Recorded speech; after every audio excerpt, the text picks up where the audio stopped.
4 Maret 2018, hari di mana Pak Yusuf berjanji untuk berhenti membawa korban kecelakaan lalu lintas lagi. Tepat pada tanggal 1 Maret 2018, Pak Yusuf ditelepon oleh rekannya agar segera datang ke TKP untuk membawa korban laka lantas. Pak Yusuf adalah seorang supir ambulan.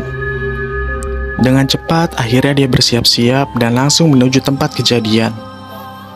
Tak lama kemudian, ia akhirnya sampai di lokasi kejadian kecelakaan itu. Pak Yusuf menceritakan bagian tubuh korban, tepatnya dari bawah leher sampai pinggang, sudah tidak berbentuk lagi. Ia dan rekannya akhirnya membawa korban langsung ke rumah sakit.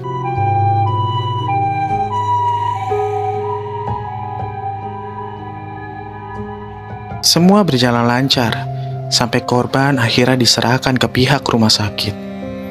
Dan akhirnya Pak Yusuf serta rekannya kembali ke rumah sambil menunggu panggilan jika ada yang membutuhkan jasanya lagi. Keesokan harinya saat Pak Yusuf mengantar pasien ke rumah sakit, di perjalanan pulang, tepatnya pukul 11 malam, Pak Yusuf mendengar suara seperti orang meminta tolong dan kesakitan tepat di belakang mobil ambulannya.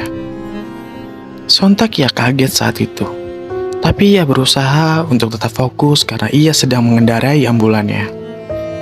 Tak lama setelah itu, barang-barang di belakang mobilnya seperti sedang berjatuhan dan saling beradu.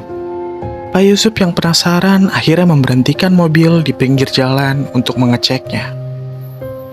Saat ia membuka bagian belakang mobilnya dan menyalakan flash di handphonenya, ia kaget karena ia melihat jari yang tergeletak di lantai mobil ambulannya. Di situ ia mencoba mengambil jari itu. Tapi saat didekati, tiba-tiba jari itu menghilang. Pak Yusuf yang takut akhirnya menutup bagian belakang mobilnya dan ingin segera cepat-cepat pulang. Semenjak kejadian itu, Pak Yusuf langsung demam tinggi dan sakit. Di dalam tidurnya, ia selalu dimimpikan korban kecelakaan itu. Bahkan ia sering sekali mendengar suara meminta tolong dan kesakitan sambil berkata, "Tolong, cari jari saya."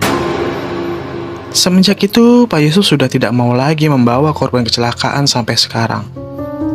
Ia hanya membawa pasien ke rumah sakit atau membawa jenazah yang bukan korban kecelakaan.